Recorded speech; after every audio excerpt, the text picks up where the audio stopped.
Allora, siamo con l'avvocato Paolo Rumor, che è autore di questo libro. Adesso lo mostriamo così, però poi facciamo scorrere sopra un'immagine più precisa. E con l'avvocato Paolo Rumor, quindi parliamo della paginetta, edito da Panda Edizioni.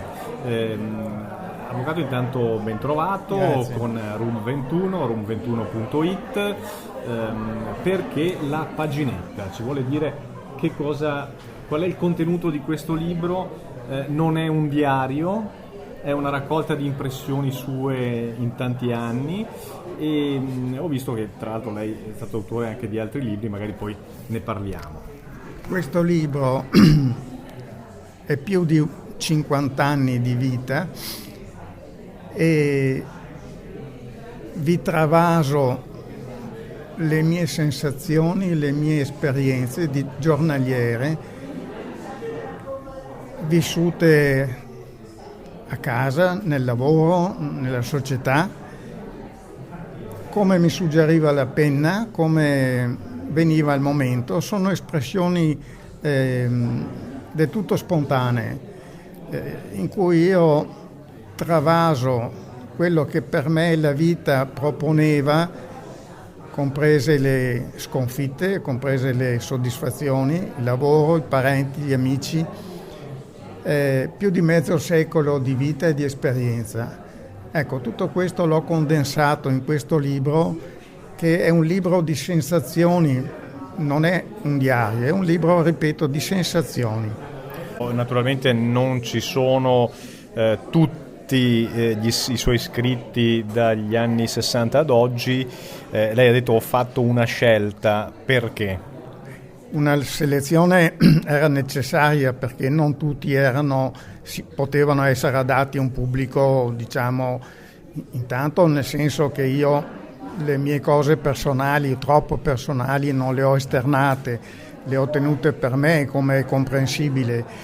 Poi perché in questo libro c'è un buco nero di 10 anni, un buco nero che ha costituito una mia sconfitta e come tale l'ho lasciata da parte.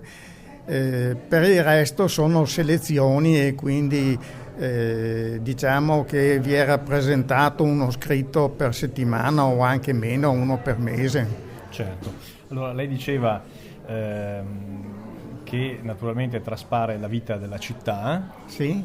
traspare anche la vita della sua famiglia, Della e famiglia. anche di un peso che lei ha portato. Il peso il peso è, oltre al piacere, di un genitore Che era Giacomo Rumor. che era Giacomo Rumor, sì.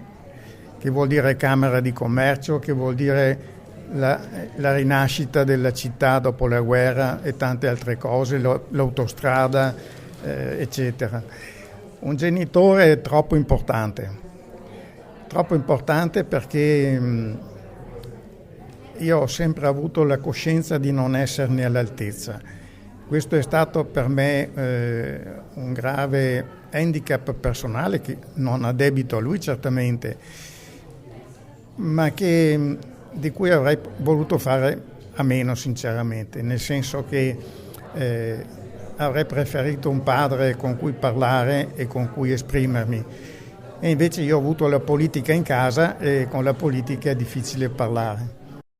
Che cosa vuole lasciare lei?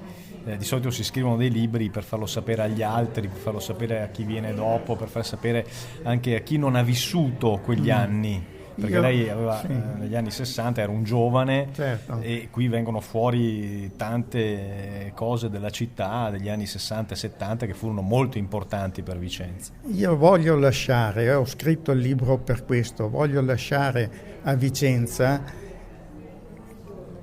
questa platea più grande che mi ha circondato e che è Vicenza stessa, la cittadinanza, perché io mi muovevo nello sfondo di una città fatta di eventi, fatta di abitudini, di situazioni le più varie, le quali appaiono come sfondo in tutti questi miei scritti quotidiani.